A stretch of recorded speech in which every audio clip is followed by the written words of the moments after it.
I was busy playing some Kamiko for the Nintendo Switch, which is a console I've been very skeptical about for a while now. I've said I think it has some great games coming out, and it looks like a cool piece of hardware, but I was still on the fence about buying one for numerous reasons. I was an early Wii U backer, and as much as I love that console, I can't help but feel a little screwed over now, like this is what that should have been. However, with all my skepticism, and especially living in Canada now, why did I finally decide to pick one up?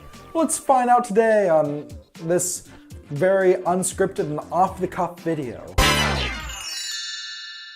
Welcome to Stuff We Play, your source for everything weird, adventures, and retro. If that sounds cool to you, why not subscribe? And on today's video, we aren't really talking about anything weird or retro. Kind of adventurous though when I tell you about the story of how I got this. So as many of y'all probably know by now, the Nintendo Switch, and I'm just going to kind of take a Joy-Con off because I like to talk with my hands, has been in very high demand.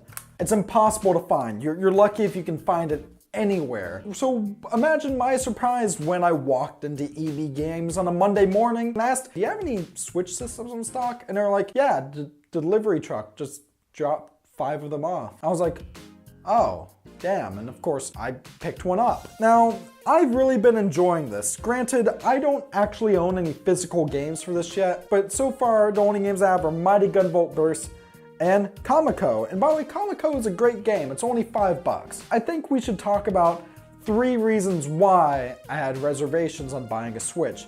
And the first things first, the price, especially in Canada. Now in the US, the Switch is a very reasonable $300. However, in Canada, I understand Canada usually gets screwed in game prices, but especially on this one at $400. Now keep in mind, that's before adding in taxes. Honestly, I'm not sure if I can recommend it at that price, or at the very least until Nintendo does some sort of price drop or bundle. But the thing is, the price problems don't just stick with the system itself. The games, yes, are a bit pricier, but some of them are pricey that you wouldn't expect to be. Like Street Fighter 2 got a port to the Switch. And for those who are wondering, that game's been out since the 90s. I own a copy for the Super Nintendo. I actually own 2. And neither of those cost me more than $10. So imagine my surprise when the Switch version cost $40. I was like, that's ridiculous. As expensive as physical games are, what I soon learned was the eShop has a lot of really cheap things. Kamiko was a $5 game. All the Neo Geo games like $9. Another thing too, that the reason I had some reservation with the Switch is not only is it hard to find the system itself, but it's hard to find games for it. I actually did find an actual copy of Disgaea 5 in a store, and it was one of 2, it was a local retro store, and they only had 2 Switch games in that and Just Dance. And even at that EB Games I was at, out of curiosity, I was like, well, what used games do you have? And they're like, well, we have Street Fighter and we have Just Dance. Something that really got me on that was the price of accessories. Like another set of Joy-Cons is what, like $100 here? That's just ridiculous. Like, what's a DualShock 4 for the PS4? Like $50 now? Like, it's not nearly that bad.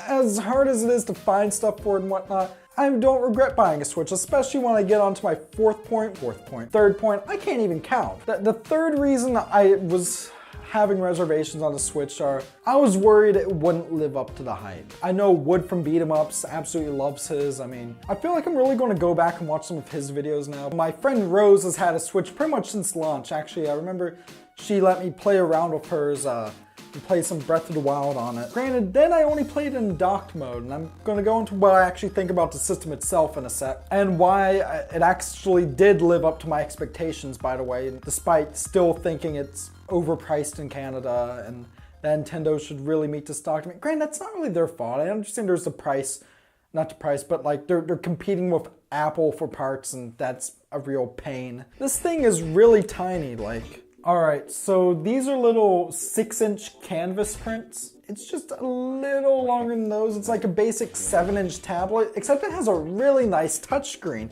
and a really nice screen in general. Like, it's really nice. For some reason, I really don't like the feel of the Joy-Con grip, but my favorite way to play it is actually to have it on a stand, and I play like this. And it's like, I feel like this is the control scheme I never knew I wanted. It just feels right. This has been a ramble, but I just really wanted to talk about the Nintendo Switch because I can now. With that, thank you very much for watching. Stay classy. Let me know if you enjoyed this video or would like more like this. This was kind of, as I said earlier, kind of a little well, actually it's going to be a bit edited, but kind of an off-the-cuff thing. So, yeah, I'll see you next time.